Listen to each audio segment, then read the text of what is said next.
a.m. Central Daylight Time, a severe thunderstorm was located 8 miles southwest of Tarpley, moving east at 30 miles per hour. Hazard, 60 miles per hour wind gusts and quarter-size hail. Source, radar indicated. Impact, hail damage to vehicles is expected.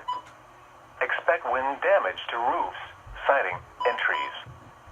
Locations impacted include Pico and Lake Hills.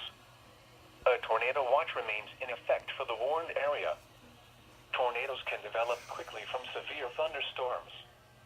Although a tornado is not immediately likely, if one is spotted, act quickly and move to a place of safety inside a sturdy structure such as a basement or small interior room. For your protection, move to an interior room on the lowest floor of a building.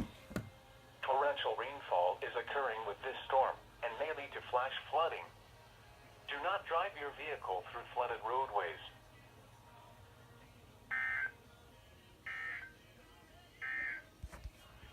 The National Weather Service in Austin, San Antonio has issued a severe thunderstorm warning for Central Bandera County, Eastern Kirk County, Western Gillespie County, Western Kendall County, until 8:15 a.m. Central Daylight Time. That's not the one 7:17 a.m. that I just recorded. That I missed that one. I was asleep when that one was issued.